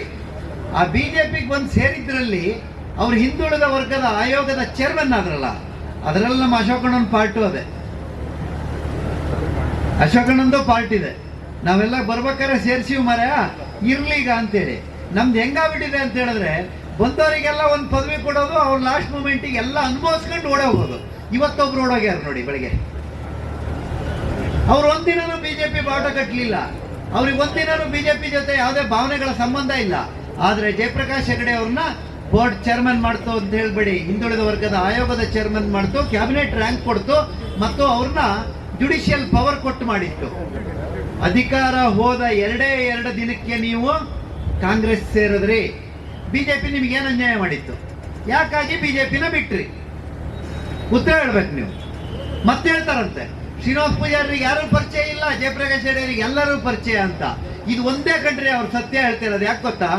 ಜಯಪ್ರಕಾಶ್ ಹೆಗಡೆ ಅವರಿಗೆ ದಳದಲ್ಲಿದ್ರು ದಳದವರೆಲ್ಲ ಪರಿಚಯ, ಕಾಂಗ್ರೆಸ್ ಅಲ್ಲಿದ್ರು ಕಾಂಗ್ರೆಸ್ ಅವರೆಲ್ಲ ಪರಿಚಯ, BJPಗೆ ಬಂದಿದ್ರು BJP ಅವರೆಲ್ಲ ಪರಿಚಯ. ಈಗ ಮತ್ತೆ ಕಾಂಗ್ರೆಸ್ಸಿಗೆ ಹೋಗಿರಿ, ಹೊಸ ಪರಿಚಯ ಮಾಡ್ಕೊಬೇಕಾದ್ದೇನಿಲ್ಲ. ಆದ್ರೆ ಶ್ರೀನಿವಾಸ ಪೂಜಾರಿಗೆ ಮಾತ್ರ BJPಲಿರೋರು ಮಾತ್ರ ಪರಿಚಯ. ಅವರು BJPಲಿ ಇದ್ದು ಅವ್ರಿಗೆ ಉಳಿದವರೆಲ್ಲ ಪರಿಚಯ ಇಲ್ಲ, ಹಂಗಾಗಿ ಪರಿಚಯ ಕಡಿಮೆ ಅಂತ ಬಹುಶಃ ಹೇಳ್ತಾರೆ ಅವರು. ಈ ತರದ ಅಪಪ್ರಚಾರಗಳಿಂದ ಪ್ರಯೋಜನ ಇಲ್ಲ. ನಾನು ಹೆಚ್ಚಿಗೆ ಉದ್ದ ಮಾತಾಡ್ಲಿಕ್ಕೆ ಇಷ್ಟಪಡಲ್ಲ. ಯಾಕಂತ ಹೇಳಿದ್ರೆ, ಈಗ ಅಶೋಕ ಮಾತಾಡಬೇಕು, ಜ್ಞಾನೇಂದ್ರ ಮಾತಾಡಬೇಕು, ಜನ ಸ್ವಾಭಾವಿಕವಾಗಿ ಅಪೇಕ್ಷೆ ಪಡೋದು ಅದನ್ನ. ಆದ್ರೂ ಒಂದ್ 2-3 ಮಾತು ಹೇಳಲೇಬೇಕು. ಏನಂದ್ರೆ, 5 ವರ್ಷ 11 ತಿಂಗಳಾಯ್ತು ಈ ಕ್ಷೇತ್ರದಲ್ಲಿ ನನ್ನ ಶಾಸಕನ ಅವಧಿ ಮುಗಿದು ನಾನು ಸೋತು. ಹಿಂದಿನ 5 ವರ್ಷಗಳ ಕಾಲ ಈ ಕ್ಷೇತ್ರದ ಶಾಸಕರಾಗಿದ್ದವ್ರು ಏನ್ ಹೇಳ್ತಿದ್ರು? ಏನಾದ್ರು ಕೆಲಸ ಕೇಳಿದ್ರೆ ಏನ್ ಹೇಳ್ತಿದ್ರು? ಜೀವರಾಜ್ ಬಿಡಲ್ಲ. ಕರೆಕ್ಟಾ? ಏನ್ ಕೇಳಿದ್ರು? ಮಾಡೋಣ ಅಂತಿದ್ದೆ, ಜೀವರಾಜ್ ಬಿಡಲ್ಲ, ಮಾಡೋಣ ಅಂತಿದ್ದೆ, ಜೀವರಾಜ್ ಬಿಡಲ್ಲ. ಈ ಸರಿ ಏನ್ ಹೇಳ್ತೀರಿ? ಈ 135 ಶಾಸಕರಿರುವ ಮತ್ತು ಒಂದು ಬೋರ್ಡಿನ ಕ್ಯಾಬಿನೆಟ್ ರ್ಯಾಂಕ್ ಹೊಂದಿರುವಂತ ಶಾಸಕರು ನೀವು. ಈ ಸರಿ ಏನ್ ಹೇಳ್ತಾ ಇದ್ದೀರಿ? ಈ ಸರಿ ಯಾಕೆ ನಿಮ್ಮ ಹತ್ರ ಕೆಲಸ ಮಾಡಕ್ಕಾಗ್ತಾ ಇಲ್ಲ? ಅದನ್ನು ಒಂಚೂರು ನೀವು ಹೇಳಬೇಕು, ಬಿಡಿಸಿ. ಈ 11 ತಿಂಗಳಲ್ಲಿ ನೀವು ಮಾಡಿದ ಕೆಲಸ ಏನು ಅಂತ ಹೇಳಬೇಕಂತ ನಾನು ಕೇಳ್ತೇನೆ. ಇವತ್ತು ಬೆಳಗ್ಗೆ ಕಾಂಗ್ರೆಸ್ನವರು ಫೇಸ್ಬುಕ್ ಅಲ್ಲಿ ಇದರಲ್ಲಿ ಒಂದು ಏನದಕ್ಕೆ ಏನ್ ಹೇಳ್ತಾರೆ ಮರ, ಇನ್ನು ಇದ್ರನ್ನು ಬಿಡುಗಡೆ ಮಾಡಿದ್ದಾರೆ. ಎಂತ ರೆಡಿ ಮಾಡಿ ಎಂತ ಹೇಳ್ತಾರೆ ಫೇಸ್ಬುಕ್ ಅಲ್ಲಿ, ಅದಕ್ಕೆ ಒಂದು ಪೋಸ್ಟ್ ಹಾಕಿದ್ದಾರೆ. ಆ ಪೋಸ್ಟ್ ಅಲ್ಲಿ ಏನಿದೆ, ರಾಜೇಗೌಡರು ಶಾಸಕರಾಗಿ ಶ್ರೀನಿವಾಸರನ್ನ ಚೇರ್ಮನ್ ಮಾಡಿದ್ರಂತೆ, ಆರತಿ ಕೃಷ್ಣನ್ ಮಾಡಿದ್ರಂತೆ, ಅಂಶುಮಂತ್ನ ಚೇರ್ಮನ್ ಮಾಡಿದ್ರಂತೆ. ಶ್ರೀನಿವಾಸ್ ಅವರು ನಿಮ್ಮನ್ನ MLA ಮಾಡಿದ್ರು ಬಿಟ್ರೆ ನೀವು ಶ್ರೀನಿವಾಸ್ ಅವ್ರನ್ನ ಚೇರ್ಮನ್ ಮಾಡಲಿಲ್ಲ. ಶ್ರೀನಿವಾಸರು ಮುಖ್ಯಮಂತ್ರಿ ಹತ್ರ ನೇರ ಸಂಬಂಧ ಇರುವಂತ 2 ಬಾರಿ ವಿಧಾನ ಪರಿಷತ್ತಿನ ಸದಸ್ಯರಾದ ನೀವೆಂತ ಅವ್ರನ್ನ ಮಾಡೋದು? ಅದು ನನ್ನ ಡಿಸ್ಪ್ಯೂಟ್ ಅಲ್ಲ. ಅಂಶುಮಂತ್ ಹೇಳ್ಬೇಕು, ರಾಜೇಗೌಡರು ಮಾಡಿದ್ರ ಇಲ್ಲ ಅವ್ರ ಜಿಲ್ಲಾಧ್ಯಕ್ಷರಾಗಿ ಅವರಾದ್ರು, ಅದು ಅವ್ರವ್ರಿಗೆ ಬಿಟ್ಟಿದ್ದು. ಆರತಿ ಕೃಷ್ಣ ಅವ್ರನ್ನ ಇವ್ರು ಮಾಡಿದ್ರಂತೆ. ನೀವು ಸೋತಾಗ ಆರತಿ ಕೃಷ್ಣ ಬೋರ್ಡ್ ಚೇರ್ಮನ್ ಆಗಿದ್ರು. ಇದು ಗೊತ್ತಿರ್ಲಿ ರಾಜೇಗೌಡ್ರೆ, ನಿಮ್ಗೆ ಕಾಂಗ್ರೆಸ್ನವ್ರಿಗೆ ಗೊತ್ತಿರ್ಲಿ. ಇಲ್ಲಿ ಅಲ್ಲಿಂದ ಕೆಳಗಡೆ ನಂದೊಂದು ಫೋಟೋ ಹಾಕಿ 3 ಚೆಂಬಿಟ್ಟು ಈ ಕ್ಷೇತ್ರಕ್ಕೆ ಏನೋ ಚೆಂಬು ಕೊಟ್ಟಿದ್ದೀರಿ ಅಂತ ಹಾಕಿದ್ದಾರೆ. ನಾನು ಅದಕ್ಕೆ ಅವರಿಗೊಂದು ಹೇಳಲೇಬೇಕಾಗಿದೆ. ಈ ಚೆಂಬು ಈ ಕ್ಷೇತ್ರದಲ್ಲಿರ್ಬೋದು, ರಾಜ್ಯದಲ್ಲಿರ್ಬೋದು, ದೇಶದಲ್ಲಿರ್ಬೋದು, ಚೆಂಬು ಜನರಿಗೆ ಕೊಟ್ಟು ಸೂರ್ಯ ಉದಯ ಆಗೋದಕ್ಕಿಂತ ಮುಂಚೆ ಹಿಡ್ಕೊಂಡು ಹೆಣ್ಮಕ್ಳಿರ್ಲಿ ಗಂಡು ಮಕ್ಳಿರ್ಲಿ ರಸ್ತೆ ಒಳಗೆ ಹೋಗಿ ಬಂದು ಕುತ್ಕೊಂಡು ಎದ್ದು ಬನ್ನಿ ಅಂತ ಕೊಟ್ಟಿದ್ದು ಕಾಂಗ್ರೆಸ್. ನಾವಲ್ಲ ಕೊಟ್ಟಿದ್ದು ಅದನ್ನ. ಸೂರ್ಯ ಉದಯಕ್ಕಿಂತ ಮುಂಚೆ ಚೆಂಬಿಡ್ಕೊಂಡು ರಸ್ತೆ ಮಧ್ಯದಲ್ಲಿ ಹೋಗಿ ಬಂದ್ಬಿಡಿ ಅಂತ. ಮಲ್ನಾಡಲ್ಲಾದ್ರೆ ಕಾಡಿತ್ತು, ಬಯಸಿ ಮೇಲೆ ಅದೂ ಇಲ್ಲ. ಆ ಚೆಂಬು ಕೊಟ್ಟವ್ರು ನೀವು. ಆದ್ರೆ ಆ ಚೆಂಬು ಬೇಡ, ಅದನ್ನ ಮನೆಯಲ್ಲಿ ಟಾಯ್ಲೆಟ್ ಅಲ್ಲೇ ಇಟ್ಕೊಳ್ಳಿ ಅಂತ ಹೇಳಿದವ್ರು ಬಿಜೆಪಿಯವರು. ಅದನ್ನು ಟಾಯ್ಲೆಟ್ಸ್ ಕಟ್ಟಿದ್ದು ಈ ದೇಶದ ಒಳಗಡೆ, ಅದು ಶೌಚಾಲಯಗಳ ಕಟ್ಟಿ ಇದು ಮಾಡಿದವರು ಮೋದಿ. ನನಗೆ ನೀವು ಹೇಳ್ತೀರಲ್ಲ ಈ ಕ್ಷೇತ್ರಕ್ಕೆ ಏನ್ ಕೊಟ್ಟಿದ್ದೀರಿ ಅಂತ, ನಾನೇನಾದ್ರೂ ಅದನ್ನ ಹೇಳಕ್ ಶುರು ಮಾಡಿದ್ರೆ ಅರ್ಧ ಗಂಟೆ ಬೇಕಲ್ಲ. ಯಾಕಂತ ಹೇಳಿದ್ರೆ ಇಲ್ಲಿ ನಿಂತಿದೀವಲ್ಲ, ಈ ಆಟೋ ಸ್ಟ್ಯಾಂಡ್ ಇಂದ ಹಿಡಿದು ಈ ಬಸ್ ಸ್ಟ್ಯಾಂಡ್ ಒಳಗಿನ ಕಾಂಕ್ರೀಟ್ ಇಂದ ಕೆಳಗಡೆ ಸಂತೆಯಿಂದ ಈ ಇಲ್ಲಿಂದ ಶುರುವಾದ್ರೆ ಈ ರೋಡ್ ಅಗಲ ಮಾಡಿದ್ರಿಂದ ಮೇಲ್ಗಡೆ ಟೌನ್ ಹಾಲ್ ಇಂದ ಆಯ್ತಾ, ಫೈರ್ ಸ್ಟೇಷನ್ ನಿಂದ 100 ಬೆಡ್ ಹಾಸ್ಪಿಟಲ್ ಇಂದ ಆ ಬಾಳಗಡಿ ರಸ್ತೆಯನ್ನು ಅಗಲ ಮಾಡಿದ್ರಿಂದ, ಆ ಪಾಲಿಟೆಕ್ನಿಕ್ ಇಂದ ಕಾಲೇಜಿಗೆ MCOM ತಂದಿದ್ರಿಂದ, ನಾನು ಇಷ್ಟೇ ಜಾಗದಲ್ಲಿ ಇಷ್ಟು ಹೇಳಕ್ ಹೋದ್ರೆ ಈ ಕೊಪ್ಪಕ್ಕೆ ಕರೆಂಟ್ ಬರ್ತಾ ಇದ್ದಿದ್ದು ನಿಮ್ಗೆ ಗೊತ್ತಿರಲಿ, ಬಹಳ ಜನರಿಗೆ ಗೊತ್ತಿದೆಯೋ ಇಲ್ಲೋ ಗೊತ್ತಿಲ್ಲ. ನಾನು MLA ಆಗೋ ತನಕ ಕೊಪ್ಪಕ್ಕೆ ಕರೆಂಟ್ ಬರ್ತಾ ಇದ್ದಿದ್ದು ಮಂಡಗದ್ದೆಯಿಂದ ಶಿವಮೊಗ್ಗ, ಶಿವಮೊಗ್ಗದಿಂದ ಲಕ್ಕೊಳ್ಳಿ, ಲಕ್ಕೊಳ್ಳಿಯಿಂದ ಚಿಕ್ಕಮಗಳೂರು, ಚಿಕ್ಕಮಗಳೂರಿಂದ ಆಲ್ದೂರು, ಆಲ್ದೂರಿನಿಂದ ಬಾಳೆಹೊನ್ನೂರು, ಬಾಳೆಹೊನ್ನೂರಿಂದ ಕೋಡಿ ಹಿತ್ಲು, ಕೋಡಿ ಹಿತ್ಲಿಂದ ಕೊಪ್ಪ, ಕೊಪ್ಪದಿಂದ ಎನ್ನಾರ್ಪುರಕ್ಕೆ, ಎನ್ನಾರ್ಪುರದಿಂದ ಮುತ್ತಿನಕೊಪ್ಪಕ್ಕೆ ಬರ್ತಾ ಇತ್ತು. ಮುತ್ತಿನಕೊಪ್ಪಕ್ಕೂ ಮಂಡಗದ್ದೆಗೂ ಎಷ್ಟು ದೂರ? 500 ಮೀಟರ್. ನಾನು ಶಾಸಕನಾದ ಮೇಲೆ ಮಂಡಗದ್ದೆಯಿಂದ ಮುತ್ತಿನಕೊಪ್ಪಕ್ಕೆ 4 ಟವರ್ನಲ್ಲಿ ಕರೆಂಟ್ ಬಂದಿದೆ. ಮುತ್ತಿನಕೊಪ್ಪದಲ್ಲಿ ಸ್ಟೇಷನ್ ಮಾಡಿದ್ದೀವಿ. ಆ ಸ್ಟೇಷನ್ ನಿಂದ ಎನ್ನಾರ್ಪುರಕ್ಕೆ ಎಕ್ಸ್ಪ್ರೆಸ್ ಲೈನ್ ಕೊಟ್ಟಿದ್ದೀವಿ. ಎನ್ನಾರ್ಪುರದ ಎಕ್ಸ್ಪ್ರೆಸ್ ಲೈನ್ ಇಂದ ಕೊಪ್ಪಕ್ಕೆ ಎಕ್ಸ್ಪ್ರೆಸ್ ಲೈನ್ ಕೊಟ್ಟಿದ್ದೀವಿ. ನಾವು ಈ ಲೈನ್ ಅನ್ನ ಮಾಡದೇ ಇದ್ದಿದ್ರೆ, ಈ ಸ್ಟೇಷನ್ ಮಾಡದೇ ಇದ್ದಿದ್ರೆ ನಿಮ್ಮ ಕರೆಂಟ್, ಕಾಂಗ್ರೆಸ್ನವರ ಕರೆಂಟ್ ನಲ್ಲಿ ಒಬ್ಬರು ತೋಟನೂ ಉಳಿತಿರ್ಲಿಲ್ಲ, ಮನೆ ಉಳಿತಿರ್ಲಿಲ್ಲ, ನಿರ್ನಾಮ ಆಗಿ ಹೋಗಿರ್ತಿದ್ವಿ. ಇದನ್ನ ಗೊತ್ತಿರ್ಲಿ. ನಾನು ಆಹಾರ ಮತ್ತು ನಾಗರಿಕ ಪೂರೈಕೆ ಮಂತ್ರಿ ಆದ್ಮೇಲೆ ಈ ಕ್ಷೇತ್ರದ ತೋಟ ಕಾರ್ಮಿಕರಿಗೆ, ಕಾಫಿ ತೋಟದ ಕಾರ್ಮಿಕರಿಗೆ ರಾಜ್ಯದ ಒಳಗಡೆ ಆಟೋ ಚಾಲಕರು ಮತ್ತು ಮಾಲೀಕರಿಗೆ BPL ಕಾರ್ಡ್ ಕೊಡಬೇಕಂತೇಳಿ ಆದೇಶ ಮಾಡಿದ್ದಿದ್ರೆ ಅದು ನಾನೀ ಕ್ಷೇತ್ರದ ಶಾಸಕನಾಗಿ ನಿಮ್ಗೆ ಯಾರು ಚೆಂಪ್ ಕೊಟ್ಟಿದ್ದಾರೆ, ಯಾರು ಏನ್ ಮಾಡಿದ್ದಾರೆ ಅಂತ ಹೇಳ್ಕೊಂಡು ಮಾಡ್ಕೊಳ್ಳಿ. ನಿಮಗೆ ಉತ್ತರ ಮತ್ತೆ ಬೇರೆ ಸಮಯದಲ್ಲಿ ಕೊಡೋಣ. ಈಗ ನಾನು ಹೇಳ್ತಾ ಹೋಗಿದ್ದು ಇಷ್ಟಕ್ಕೆ ಅವ್ರ ಹತ್ರ ಅರ್ಗಿಸ್ಕೊಳಕ್ಕಾಗಿಲ್ಲ. ನಮ್ಮ ಸರ್ಕಾರದಲ್ಲಿ ಬೊಮ್ಮಾಯಿ ಕೊಟ್ಟಿರೋ ದುಡ್ಡಿಗೆ ನೀವು ಜೈಪುರದಲ್ಲಿ ಹೋಗಿ ಶಂಕುಸ್ಥಾಪನೆ ಮಾಡ್ತೀರಿ, ಇನ್ನೊಂದ್ ಕಡೆ ಬರ್ತಾ ಇದ್ದೀರಿ. ಯಾವುದಕ್ಕೆ? ನನ್ನ ಮೇಲೆ ಪ್ರಿವಿಲೇಜ್ ಮೂವ್ ಮಾಡ್ಕೊಂಡಿರುವಂತ ವಿಶ್ವಕರ್ಮರಿಗೆ ದುಡ್ಡು ಬಂತಾನ, ಬೊಮ್ಮಾಯಿ ಕೊಟ್ಟಿದ್ದ ದುಡ್ಡು ಬಣ್ಸಿಗೆ ಬಂತ, ಬಿಲ್ಲವರಿಗೆ ಬಂತ, ಈಡಿಗರಿಗೆ ಬಂತ, ಕುಂಬಾರರಿಗೆ ಬಂತೇನಣ್ಣ? ಕುಂಬಾರರಿಗೆ ಅಭಿಷೇಕಣ್ಣ ಬಂತ? ಇಲ್ಲ ಅಲ್ಲ. ಒಕ್ಕಲಿಗರಿಗೆ ಬಂತ, ಹರಿಹರಪುರ ಮಠಕ್ಕೆ ಬಂತ, ವಿನಯ್ ಗುರೂಜಿಗೆ ಬಂತ. ನಾವು ಕೊಟ್ಟಿರೋ ದುಡ್ಡು ಇನ್ನೂ ನಿಮ್ಮ ಹತ್ರ ರಿಲೀಸ್ ಮಾಡ್ಲಿಕ್ಕೆ ಆಗದೆ ಇರುವಂತ DC ಆಫೀಸಿಗೆ PD ಅಕೌಂಟಿಗೆ ಬಂದ್ರೆ ಅದರಲ್ಲೂ ಲಂಚ ನೋಡ್ತಾ ಇದ್ದೀರೋ ಏನೋ ಕಾಣ್ತದೆ. ಅದಕ್ಕೆ ಇನ್ನೂ ದುಡ್ಡನ್ನ ಬಿಡುಗಡೆ ಮಾಡದೆ ಕಾಯ್ತಾ ಇರೋದನ್ನ ನೋಡ್ತಾ ಇದ್ದೀನಿ. ಕೆರೆಕಟ್ಟೆಯವ್ರು ಬಂದು ಕೂತಿದ್ದಾರೆ. ಅಶೋಕಣ್ಣ ಬರ್ತೀರಾ ಅಂತಾನೆ ಬಂದು ಕೂತಿರೋದವ್ರು. ಅವ್ರದ್ದು ಕೆರೆಕಟ್ಟೆಯವ್ರದ್ದು ಏನಂತ ಹೇಳಿದ್ರೆ, ನಮ್ಮನ್ನ ರಿಹಾಬಿಟೇಷನ್ ಅಲ್ಲಿ ಹೊರಗೆ ಕಳಿಸ್ತಾನೂ ಇಲ್ಲ, ಇರಕ್ಕೂ ಬಿಡ್ತಾ ಇಲ್ಲ, ಫಾರೆಸ್ಟ್ನವ್ರ ಕಾಟದಲ್ಲಿ ಸಾಯ್ತಾ ಇದ್ದೀವಿ. ನೀವು ವಿರೋಧ ಪಕ್ಷದ ನಾಯಕರಾದರೂ ನೀವೇ ಸಾಮರ್ಥ್ಯ ಇರೋರು, ನೀವು ನಮಗೇನಾದ್ರೂ ಒಂದು ನ್ಯಾಯ ಕೊಡಿಸ್ಬೇಕು ಅಂತ ಅಹವಾಲು ಇಟ್ಕೊಂಡು ನಿಮ್ಮ ಹತ್ರ ಬಂದಿದ್ದಾರೆ. ಇವತ್ತು ನೋಡಿ, ಭಾಗ್ಯ ಭಾಗ್ಯ ಅಂತ ಹೇಳ್ತಾರೆ ಅವರು, ಅಶೋಕಣ್ಣ ಎಲ್ಲವನ್ನೂ ಹೇಳ್ತಾರೆ. ಆದರೂ ನಾನು ಹೇಳೋದು, ಇಲ್ಲಿ ಕೂತಿರೋ ಇಷ್ಟು ಜನ ತಾಯಂದ್ರು ನೋಡಿದ್ದಕ್ಕೆ ಈ ಶಕ್ತಿ ಯೋಜನೆಯಲ್ಲಿ ನಾನು ಭಾಳ ಕೊಟ್ಟಿನಿ ಅಂತ ಹೇಳ್ತಾರಲ್ಲ, ಈ ಬಸ್ ಫ್ರೀ ಅಂತ ಈಗ ಅಲ್ಲಿ ಬಂತಲ್ಲ, ಮಂಜುನಾಥ ಬಸ್ಸು, ಅಲ್ಲಿ ಅನ್ನಪೂರ್ಣೇಶ್ವರಿ ಬಸ್ ಹೋಯ್ತಲ್ಲ, ಆ ಬಸ್ಸಲ್ಲಿ ಏನಾದ್ರು ನಿಮಗೆ ಫ್ರೀ ಇದೆಯಾಕ? ಏನಾದ್ರು ಫ್ರೀ ಓಡಾಡ್ತಿದ್ದೀರಾ? ಅಲ್ಲ, ಓಡಾಡ್ತಾ ಇದ್ದೀರಾ ಹೇಳಿ ಫ್ರೀ. ಮತ್ತೆ ನಮಗೆ ಫ್ರೀ ಕೊಟ್ಟಿವಿ, ಹೆಣ್ಮಕ್ಳಿಗೆ ಫ್ರೀ ಫ್ರೀ ಫ್ರೀ ಬೊಬ್ಬ ಹೊಡಿತಾ ಇದ್ದೀರಿ. ಏನು ಫ್ರೀ ಕೊಟ್ಟಿದ್ದೀರಿ ನೀವು? ಎಲ್ಲಿ ಕೊಟ್ಟಿದ್ದೀರಿ ಫ್ರೀ? ನೀವು ಕೊಟ್ಟಿದ್ದಾರಾ ಫ್ರೀ? ನೀವು ನೋಡಿದ್ರೆ ಲಕ್ಷಾಂತರ ಮತಗಳ ಅಂತರದಿಂದ ಸನ್ಮಾನ್ಯ ಕೋಟಾ ಶ್ರೀನಿವಾಸ ಪೂಜಾರಿ ಅವರು ವಿಜಯಿಯಾಗೋದ್ರಲ್ಲಿ ಯಾವುದೇ ರೀತಿಯ ಅನುಮಾನವಿಲ್ಲ. ನಮ್ಮ ಅಭ್ಯರ್ಥಿಗಳಾದ ಕೋಟಾ ಶ್ರೀನಿವಾಸ ಪೂಜಾರಿ ಅವರು ಒಬ್ಬ ಸರಳ ಸಜ್ಜನ ಮತ್ತು ಬಡತನದಿಂದ ಬಂದಿರತಕ್ಕಂಥ ಒಬ್ಬ ವ್ಯಕ್ತಿ. ನಮ್ಮೆಲ್ಲರಿಗೂ ಹೆಮ್ಮೆ ಇದೆ. ಶ್ರೀನಿವಾಸ ಪೂಜಾರಿ ಅವರು ಗ್ರಾಮ ಪಂಚಾಯಿತಿಯಿಂದ ಹಿಡಿದು ಇವಾಗ ಲೋಕಸಭಾ ಚುನಾವಣೆ ಅಭ್ಯರ್ಥಿ ಆಗೋವರೆಗೆ ಯೋಚನೆ ಮಾಡಿದ್ರೆ, ಶ್ರೀನಿವಾಸ ಪೂಜಾರಿ ಅವರು ನಮ್ಮ ಪಕ್ಷದ ಅಭ್ಯರ್ಥಿ ಅಂತಂದ್ರೆ ನಮ್ಮ ಪಕ್ಷದ ನಾಯಕರನ್ನ ನಾವು ಮೊದಲನೇದಾಗಿ ಅಭಿನಂದಿಸಬೇಕು. ಒಬ್ಬ ಗ್ರಾಮ ಪಂಚಾಯತ್ ಸದಸ್ಯರಾದವರು ಲೋಕಸಭಾ ಅಭ್ಯರ್ಥಿ ಆಗ್ತಾರೆ ಅಂತಂದ್ರೆ ಇದು ಭಾರತೀಯ ಜನತಾ ಪಾರ್ಟಿನಲ್ಲಿ ಮಾತ್ರ ಸಾಧ್ಯ ಬಂಧುಗಳೇ, ಬೇರೆ ಯಾವುದೇ ಪಾರ್ಟಿನಲ್ಲಿ ಇದು ಸಾಧ್ಯ ಇಲ್ಲ. ಹಾಗಾಗಿ ಭಾರತೀಯ ಜನತಾ ಪಾರ್ಟಿ ಆಯ್ಕೆ ಮಾಡತಕ್ಕಂಥ ಅಭ್ಯರ್ಥಿ ತುಂಬಾ ಸಜ್ಜನ ಅಭ್ಯರ್ಥಿ. ಅಭಿವೃದ್ಧಿನಲ್ಲೂ ಅವ್ರು ಯಾವತ್ತೂ ಹಿಂದೆ ಬಿದ್ದಿಲ್ಲ. ಸರಳ ಸಜ್ಜನಿಕೆ ಕೂಡ ಅವರಿಗಿದೆ. ಬಂಧುಗಳೇ, ನಾವೆಲ್ಲರೂ ಭಾರತೀಯ ಜನತಾ ಪಾರ್ಟಿ, ಸನಾತನ ಧರ್ಮ, ಹಿಂದೂ ಸಮಾಜ ಎಲ್ಲರೂ ಸೇರಿದಂತೆ ನಾವು ಇವತ್ತಿನ ದಿನ ಶ್ರೀನಿವಾಸ ಪೂಜಾರಿ ಅವ್ರನ್ನ ಆಯ್ಕೆ ಮಾಡಲಿಕ್ಕಾಗಿ ಕಂಕಣ ತೊಟ್ಟು ನಿಂತಿದ್ದೇವೆ. ಬಂಧುಗಳೇ,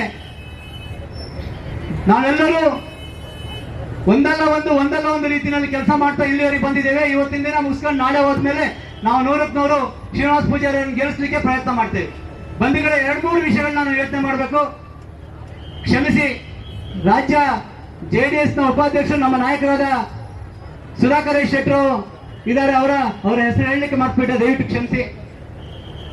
ಬಂಧುಗಳೇ, ನಾವು ಮಾನ್ಯ ನರೇಂದ್ರ ಮೋದಿ ಅವರು ಕಳೆದ 10 ವರ್ಷದ ಅವಧಿಯಲ್ಲಿ ಪ್ರಧಾನಿಗಳಾಗಿ ಈ ದೇಶಕ್ಕೆ ಮತ್ತು ಈ ದೇಶದ ಜನರಿಗೆ ಏನೇನು ಕೊಡುಗೆಗಳನ್ನು ಕೊಟ್ಟರು, ಈ ದೇಶದ ರೈತರಿಗೆ ಏನೇನು ಕೊಡುಗೆಗಳನ್ನು ಕೊಟ್ಟರು, ಅದನ್ನೆಲ್ಲ ಜನರಿಗೆ ಮುಟ್ಟಿಸಿದ್ರೆ ಸಾಕು, ನಮ್ಮ ಅಭ್ಯರ್ಥಿಗಳಿಗೆ ಗೆಲ್ತಾರೆ. ಬಂಧುಗಳೇ, ನಾನು ನಮ್ಮ ಪ್ರಧಾನಮಂತ್ರಿಗಳಾದ ನರೇಂದ್ರ ಮೋದಿ ಅವರ ಹೆಸರನ್ನ ಮತ್ತು ಅವರು ಮಾಡಿರ್ತಕ್ಕಂಥ ಅಭಿವೃದ್ಧಿ ಕೆಲಸಗಳನ್ನ ನಾನು ಹೇಳಲ್ಲ. ಇಲ್ಲಿ ನಮ್ಮ ನಾಯಕರು ಅದ್ರ ಬಗ್ಗೆ ವಿಶ್ಲೇಷಣೆ ಮಾಡೋರಿದ್ದಾರೆ, ಅದ್ರ ಬಗ್ಗೆ ಸಂಪೂರ್ಣವಾಗಿ ಮಾಹಿತಿಯನ್ನು ಹಂಚಿಕೊಳ್ಳೋರಿದ್ದಾರೆ. ಬಂಧುಗಳೇ, ನಮ್ಮ ಕ್ಷೇತ್ರದ ವಿಷಯದಲ್ಲಿ ಮಾತ್ರ ನಾನು ಚರ್ಚೆ ಮಾಡಲಿಕ್ಕೆ ಇಷ್ಟಪಡ್ತೇನೆ. ಶೃಂಗೇರಿ ಕ್ಷೇತ್ರ ಕಳೆದ 5 ವರ್ಷ 10 ತಿಂಗಳಲ್ಲಿ ಈ ಕ್ಷೇತ್ರಕ್ಕೆ ಶಾಸಕರಾಗಿ ರಾಜೇಗೌಡರು ಆಯ್ಕೆಯಾದ ನಂತರ ಈ ಕ್ಷೇತ್ರದ ಅಭಿವೃದ್ಧಿ ಸಂಪೂರ್ಣವಾಗಿ ಶೂನ್ಯವಾಗಿದೆ. ಯಾವುದೇ ರೀತಿಯ ಅಭಿವೃದ್ಧಿ ಕೆಲಸಗಳಾಗಿಲ್ಲ. ಬಂಧುಗಳೇ, ನಮ್ಮೆಲ್ಲರಿಗೂ ನಿಮ್ಮೆಲ್ಲರಿಗೂ ಒಂದು ಆತಂಕ ಇದ್ದೇ ಇದೆ. ಈ ಕ್ಷೇತ್ರದ ಶಾಸಕರಾಗಿ ರಾಜೇಗೌಡರು ಆಯ್ಕೆಯಾದ ನಂತರದಲ್ಲಿ ಒಂದಷ್ಟು ಜನ ಯೋಚನೆ ಮಾಡ್ತಾ ಇದ್ರು, ನಮಗೆ ಫಾರಂ ನಂಬರ್ 50, 53 ಮತ್ತು 57, 94C ನಲ್ಲಿ ಒಂದಷ್ಟು ಹಕ್ಕುಪತ್ರಗಳು ಸಿಗುತ್ತೆ, ಏನೋ ಮುಂದಿನ ದಿನಗಳಲ್ಲಿ ನಾವು ಆ ಹಕ್ಕುಪತ್ರನ ಇನ್ಯಾವುದೋ ರೀತಿಯಲ್ಲಿ ಬ್ಯಾಂಕಿಗೋ ಇನ್ಯಾವುದೋ ಇದಕ್ಕೆ ಇಟ್ಬಿಟ್ಟು ಹಣ ತಗೊಂಬೋದು, ಸಾಲ ಪಡಿಬಹುದು ಅಂತ ಯೋಚನೆ ಮಾಡ್ತಾ ಇದ್ರು ಬಂಧುಗಳೇ. ಆದ್ರೆ ಇವತ್ತಿನ ದಿನ ಏನಾಗಿದೆ ಅಂತಂದ್ರೆ, ಯಾವುದೇ ರೀತಿಯ ಸಾಲ ಸಿಗೋದಿರಲಿ, ಹಕ್ಕುಪತ್ರ ಸಿಗೋದಿರಲಿ, ನಮ್ಮ ಶಾಸಕರು ಈ ಕ್ಷೇತ್ರದ ರೈತರಿಗೆ ಮರಣ ಶಾಸನ ಬರಲಿಕ್ಕೆ ಹೊರಟಿದ್ದಾರೆ ಅಂತಂದ್ರೆ ಏನು ಕೂಡ ಅತಿಶಯೋಕ್ತಿ ಅಲ್ಲ. ಬಂಧುಗಳೇ, ಯಾಕೆ ಈ ಮಾತನ್ನು ನಾನು ಹೇಳ್ತಿದ್ದೇನೆ ಅಂತಂದ್ರೆ ನೀವೆಲ್ಲರೂ ಕೇಳಿ ಈ ವಿಷಯನ. ಇವತ್ತು ನಮ್ಮ ಶಾಸಕರು ಒಂದು ಫಾರಂ ನಂಬರ್ 50 ಮತ್ತು 53 ನಲ್ಲಿ ಮೀಟಿಂಗ್ ಮಾಡ್ಬೇಕಾದ್ರೆ ಒಂದು ಆದೇಶ ಮಾಡಿದ್ದಾರೆ. ಏನು ಆದೇಶ ಅಂತಂದ್ರೆ, ಈ ಕ್ಷೇತ್ರದ ಏನು ರೈತರ ವರ್ಗೀಕರಣ ಮಾಡಿ ಏನು ಈಗಾಗಲೇ ಒತ್ತುವರಿ ಮಾಡಿದರೆ ಅರಣ್ಯ ಮತ್ತು ಕಂದಾಯ ಭೂಮಿಗಳನ್ನ ವಿಂಗಡಣೆ ಮಾಡಿ ಆ ನಂತರದಲ್ಲಿ ಅರಣ್ಯ ಎಂದು ಪಾಣಿನಲ್ಲಿ ನಮೂದೀಕರಣ ಮಾಡಬೇಕು ಅಂತ ಹೇಳಿ ಈಗಾಗಲೇ ರೈತರು ಈ ಶಾಸಕರಾಗಿ 5 ವರ್ಷ 11 ತಿಂಗಳಲ್ಲಿ ಕೇವಲ 24 ಸಾಗುವಳಿ ಚೀಟಿಗಳನ್ನು ಮಾತ್ರ ಕೊಡ್ಲಿಕ್ಕಾಗಿದೆ ಬಂಧುಗಳೇ.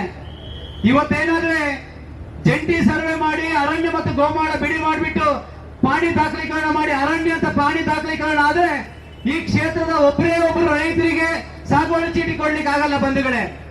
ನಾನು ಯಾಕೆ ಈ ವಿಷಯ ಹೇಳ್ತಿದ್ದೀನಿ ಅಂತಂದ್ರೆ ಈ ಕ್ಷೇತ್ರದ ರೈತರು 10,000ಕ್ಕಿಂತ ಹೆಚ್ಚು ಜನ ಬರೀ ನಮ್ಮ ಕೊಪ್ಪ ತಾಲೂಕಿನಲ್ಲಿ 10,000ಕ್ಕಿಂತ ಹೆಚ್ಚು ಜನ ಫಾರಂ ನಂಬರ್ 57ನಲ್ಲಿ ಅರ್ಜಿ ಹಾಕ್ತವರಿದ್ದಾರೆ ಬಂಧುಗಳೇ. ಅವ್ರು ಯಾರಿಗೂ 1 ಗುಂಟೆ ಮಂಜೂರಿ ಮಾಡ್ಲಿಕ್ಕೆ ಆಗಲ್ಲ. ಇವತ್ತು ನಮ್ಗೆ ಹೆಮ್ಮೆ ಇದೆ, ನಮ್ಮ ನಾಯಕರಾದ ಅಶೋಕಣ್ಣ ಅವರು ಬಂದು ವೇದಿಕೆಯಲ್ಲಿದ್ದಾರೆ.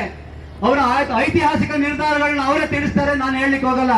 ಅವರ ನಿರ್ಧಾರದಿಂದ ನಾವು ಒಂದಷ್ಟು ಈ ಕ್ಷೇತ್ರದಲ್ಲಿ ರೈತ ಪರವಾಗಿ ಕೆಲಸ ಮಾಡ್ಲಿಕ್ಕಾಗಿದೆ. ನಮ್ಮ ನಾಯಕರಾದ ಜೀವರಾಜ್ ಅವರು ಶಾಸಕರಾಗಿದ್ದಾಗ ಕೇವಲ 3 ವರ್ಷದಲ್ಲಿ 2,766 ಜನರಿಗೆ ಫಾರಂ ನಂಬರ್ 53ನಲ್ಲಿ ಹಕ್ಕುಪತ್ರ ಕೊಟ್ಟಿದ್ದಾರೆ. ಅದು ಈ ಶಾಸಕರು ಕೇವಲ 24 ಜನರಿಗೆ ಮಾತ್ರ ಕೊಡ್ಲಿಕ್ಕಾಗಿದೆ. ಯಾಕೆ ಕೊಡ್ಲಿಕ್ಕಾಗಿಲ್ಲ ಅಂತಂದ್ರೆ ಇವತ್ತಿನ ದಿನ ಅವರು ಇತಿಹಾಸದಲ್ಲಿ ನನ್ಗೆಲ್ಲೂ ಗೊತ್ತೇ ಇಲ್ಲ. ಯಾವ್ದಾದ್ರು ಮಂತ್ರಿಗಳಾಗಿದ್ರೆ ಫಾರಂ ನಂಬರ್ 53ಗೆ ಅದಕ್ಕೆ ಅಧ್ಯಕ್ಷತೆಯನ್ನ ಸದಸ್ಯ ಕಾರ್ಯದರ್ಶಿಯಾಗಿ ಸೆಕ್ರೆಟರಿಗಳನ್ನ ಅವ್ರನ್ನ ತಹಸೀಲ್ದಾರ್ನ ಮಾಡ್ತಾ ಇದ್ರು. ಮುಖ್ಯಮಂತ್ರಿಗಳಾದ್ರೆ ಅವ್ರ ಕ್ಷೇತ್ರದ ಯಾರೋ ಒಬ್ಬ ಅವ್ರಿಗೆ ಬೇಕಾದವ್ರು ಮಾಡ್ತಾ ಇದ್ರು. ಶಾಸಕರಾದವ್ರು ಎಲ್ಲೂ ಕೂಡ ಅವರ ಹಿಂಬಾಲಕರನ್ನ ಅಧ್ಯಕ್ಷನಾಗಿ ಮಾಡಿದ ಉದಾಹರಣೆ ಇಲ್ಲ. ಶಾಸಕ ಸ್ಥಾನ ಅನ್ನೋದೊಂದು ಸಂವಿಧಾನಬದ್ಧವಾದ ಅಧಿಕಾರ. ಆ ಅಧಿಕಾರ ಎಲ್ಲ ಒಂದ್ ಕಡೆ ಜನರಿಗೆ ಉಪಯೋಗ ಆಗ್ತಿಲ್ಲ ಅನ್ನೋದೇ ನಮ್ಮ ಅಳಲಿದೆ ಬಂಧುಗಳೇ.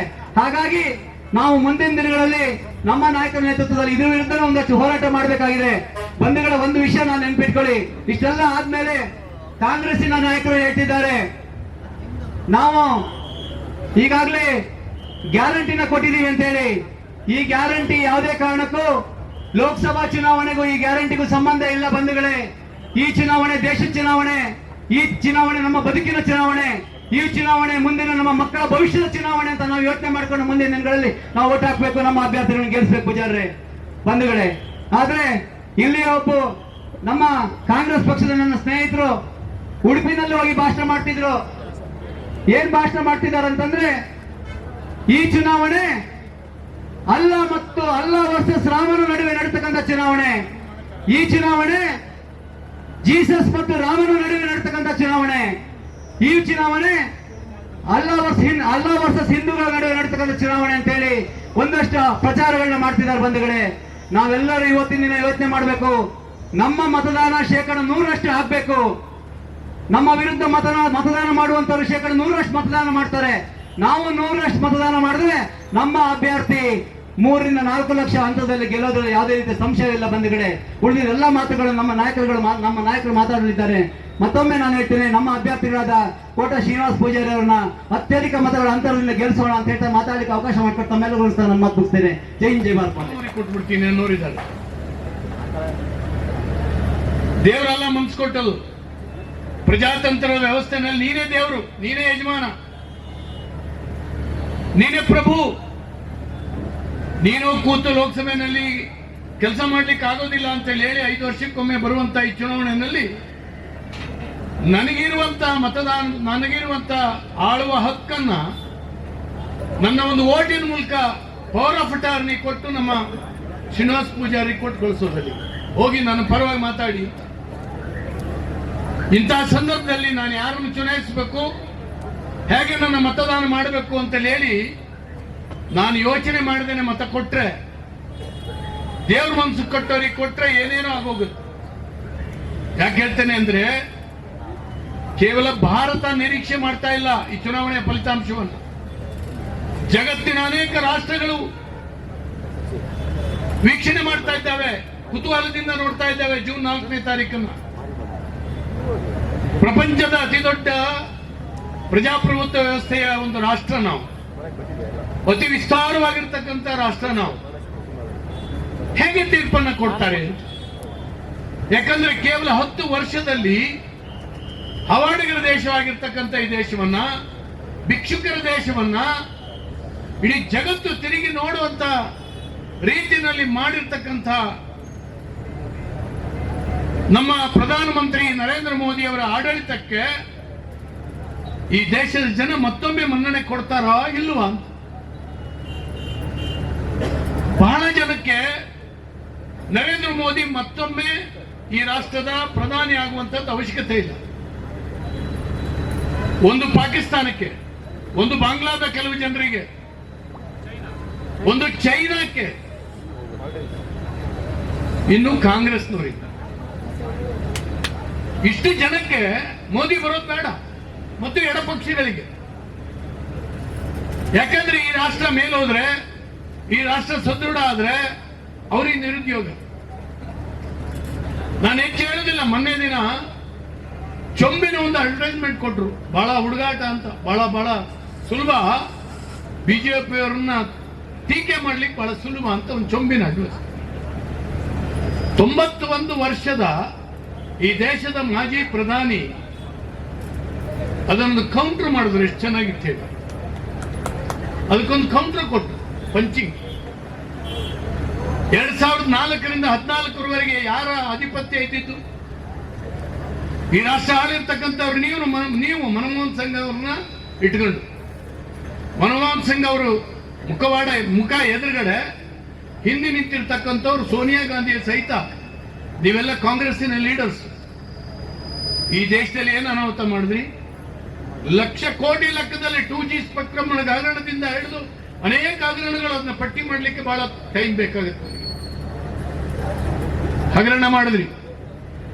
2014ರವರೆಗೆ ನೀವು ಹೊಡೆದಂತ ಲೂಟಿಯಿಂದ ಈ ರಾಷ್ಟ್ರವನ್ನ ಹಿಂಡಿ ಇಪ್ಪೆಕಾಯಿ ಮಾಡಿದ್ದೀರಿ ನೀವು. ಇವತ್ತು 14ನೇ ಇಸ್ವಿನಲ್ಲಿ ಖಾಲಿ ಚೊಂಬು ಕೊಟ್ರಿ, ಖಾಲಿ ಖಜಾನೆಯನ್ನ ಕೊಟ್ರಿ ನರೇಂದ್ರ ಮೋದಿ ಅವರ ಕೈಗೆ. 14ರಿಂದ 24ರ ಈ ದಿನದವರೆಗೆ 10 ವರ್ಷಗಳ ಕಾಲ ಒಂದು ದಿನವೂ ರಜೆ ತೆಗೆದುಕೊಳ್ಳದೇನೆ ರಾಷ್ಟ್ರದ ಅಂತಾರಾಷ್ಟ್ರೀಯ ನೀತಿಗಳನ್ನು ರೂಪಿಸಿ ಈ ರಾಷ್ಟ್ರದ ಅಭ್ಯುದಯವನ್ನ ಸಾಧಿಸಿ ಕೇವಲ 5 ವರ್ಷದಲ್ಲಿ 10 ಕೋಟಿ ಜನರನ್ನ BPL ಇಂದ APL ಗೆ ತಂದಂತ ಪವಾಡ ಪುರುಷ ಅದು ನರೇಂದ್ರ ಮೋದಿ ಅವರು. ನೀವು ಕೊಟ್ಟಂತ ಖಾಲಿ ಚುಂಬನ ಅಕ್ಷಯಪಾತ್ರೆಯಾಗಿ ನಿರ್ಮಾಣ ಮಾಡಿದ್ದಾರೆ ಈ ದೇಶ, ಈ ರಾಷ್ಟ್ರದಲ್ಲಿ ಅಂತ ದೇವೇಗೌಡರು ಹೇಳಿದ್ರು. ಗಮನಿಸಬೇಕು ಕಾಂಗ್ರೆಸ್ನವರು. ನಿಮ್ಮ ಸುಳ್ಳು ಅಡ್ವರ್ಟೈಸ್ಮೆಂಟ್ಗಳು ನಮ್ಮ ಜನರ ತಲೆ ಕೆಡಿಸೋದಿಲ್ಲ. 71ನೇ ಇಸ್ವಿನಲ್ಲಿ ನೀವು ಹೇಳಿದ್ರಿ ಗರೀಬಿ ಹಟಾವು ಅಂತ, ಬಡತನ ಓಡಿಸ್ಬೇಕು ಅಂತ ಹೇಳಿದ್ರಿ ಇಂದಿರಾ ಗಾಂಧಿ ಅವರು. 71ನೇ ಇಸ್ವಿ ಹೋಗಿ ಇವತ್ತು 24ನೇ ಇಸ್ವಿಗೆ ಎಷ್ಟು ವರ್ಷ ಆಯ್ತು ಸ್ವಾಮಿ? ಈಗ ನೀವು 2,000 ರೂಪಾಯಿ ಕೊಟ್ಟಿದ್ದೀನಿ, ನಿನಗೆ ಕರೆಂಟ್ ಫ್ರೀ ಕೊಟ್ಟಿದ್ದೀನಿ, ನನಗೆ ಓಟ್ ಕೊಡದೆ ಇನ್ಯಾರಿಗೆ ಕೊಡ್ತೀಯ ಅಂತ ಹೇಳ್ತಿರಲ್ಲ ನೀವು. ಈ ರಾಷ್ಟ್ರದಲ್ಲಿ ಬಡತನವನ್ನು ಕಾಪಾಡಿ ಇಟ್ಕೊಂಡಿರ್ತಕ್ಕಂಥವ್ರು ನೀವು. ದುರುದ್ದೇಶಪೂರ್ವಕವಾಗಿ ನಿಮ್ಮ ಕುರ್ಚಿ ಭದ್ರ ಮಾಡ್ಕೊಂಡ್ಲಿಕ್ಕಾಗಿ ಈ ರಾಷ್ಟ್ರದಲ್ಲಿ ಬಡತನವನ್ನು ಕಾಪಾಡಿಕೊಂಡು ಬಂದಿರ್ತಕ್ಕಂಥವ್ರು ನೀವು. ಮುಕ್ಕಾಲ ಶತಮಾನದಲ್ಲಿ 60-65 ವರ್ಷ ಈ ರಾಷ್ಟ್ರವನ್ನು ಆಳಿರ್ತಕ್ಕಂಥ ನೀವು ನಾಚಿಕೆ ಆಗೋದಿಲ್ಲ ನಿಮ್ಗೆ? ಗ್ಯಾರಂಟಿಗಳಿಗೆ ಜೋತ್ ಬಿಚ್ಕೊಂಡಿದ್ದೀರಿ. ನಾನು ಕೊಟ್ಟು ಬಿಟ್ಟೆ ಈಗ ಹೇಳಿದ್ರಲ್ಲ ಪುಣ್ಯಪಾಲ್ ಮತ್ತು ನನ್ನ ಸ್ನೇಹಿತರು, 140 ಕೋಟಿ ಜನಸಂಖ್ಯೆಗೆ ಹೆಣದ ರಾಶಿ ಬೀಳ್ತಾ ಇತ್ತು ಪ್ರಗತಿಪರ ರಾಷ್ಟ್ರಗಳಲ್ಲಿ. ಈ ರಾಷ್ಟ್ರದಲ್ಲಿ ಸಾವಿನ ಸಂಖ್ಯೆ ಕಮ್ಮಿ ಆಯ್ತು. 2 ವ್ಯಾಕ್ಸಿನ್ ಕಂಡು ಹಿಡಿದ್ರು. 140 ಕೋಟಿ ಜನರಿಗೆ 3 ವ್ಯಾಕ್ಸಿನ್. ಇಲ್ಲಿ ಯಾರಾದ್ರೂ ಹಣ ಕೊಟ್ಟು ವ್ಯಾಕ್ಸಿನ್ ತಗೊಂಡಿದ್ದೀರಾ? ಕೈ ಎತ್ತಿ ನೋಡೋಣ. ಯಾರಾದ್ರೂ ತಗೊಂಡಿದ್ದೀರಿ? ವ್ಯಾಕ್ಸಿನ್ಗೆ ಹಣ ಕೊಟ್ಟಿದ್ದೀರಿ? ಕೋವಿಡ್ ವ್ಯಾಕ್ಸಿನ್ಗೆ ಇಲ್ಲ, ಒಬ್ಬರು ಇಲ್ಲ. ಈ ರಾಷ್ಟ್ರದ 140 ಕೋಟಿ ಜನರಿಗೆ ಉಚಿತವಾದಂತ ವ್ಯಾಕ್ಸಿನ್. 10 kg ಅಕ್ಕಿ ನನ್ನ ಜನ ಒಂದು ಹೊತ್ತು ಉಪವಾಸ ಮಲಗಬಾರದು. ಇವತ್ತು ಮಾಜಿ ಉಪಮುಖ್ಯಮಂತ್ರಿಗಳ ಭಾಷಣ ಆದ್ಮೇಲೆ ನನ್ನ ಅರ್ಧಿ ಸಭೆ ಆಮೇಲೆ ಮಾಡಂಗಿಲ್ಲ. ಅದೇ ಕೊನೆ ಸಭೆ, ನಿಮ್ದೇ ಕೊನೆ ಸಭೆ. ನಾಳೆಯಿಂದ ನಾವು ಮನೆಗೆ ಹೋಗುವಂತಹದ್ದು. ಸ್ನೇಹಿತರೆ, ಈಗಾಗಲೇ ನೋಡಿದ್ದೀರಿ JDS ಮತ್ತು BJP ಮೈತ್ರಿ ನಡೆದಿದೆ. ಆ ಮೈತ್ರಿ ತಳಮಟ್ಟದಲ್ಲಿ, ಬೂತ್ ಮಟ್ಟದಲ್ಲಿ 256 ಬೂತಿಗೂ ಸಕ್ಸಸ್ ಆಗಿದೆ ಅಂದ್ರೆ ಅದು ಶೃಂಗೇರಿ ಕ್ಷೇತ್ರ ಅಂತ ಹೇಳಲಿಕ್ಕೆ ಇಚ್ಛೆ ಪಡ್ತೇನೆ.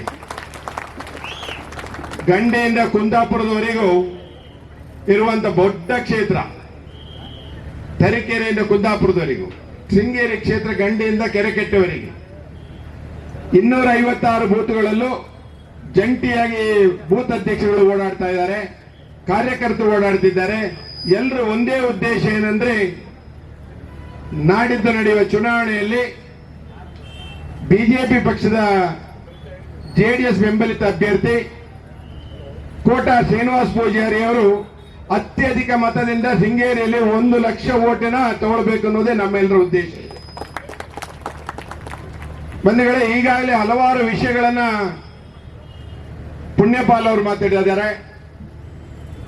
ನಾಯಕರು ಹಿರಿಯರು ಆದಂತ ಜೀವರಾಜ್ ಅವರು ಕಾಂಗ್ರೆಸ್ಸಿನ ಶಾಸಕರಿಗೆ ಚೊಂಬಿನ ಅರ್ಥನ ಕೊಟ್ಟಿದ್ದಾರೆ.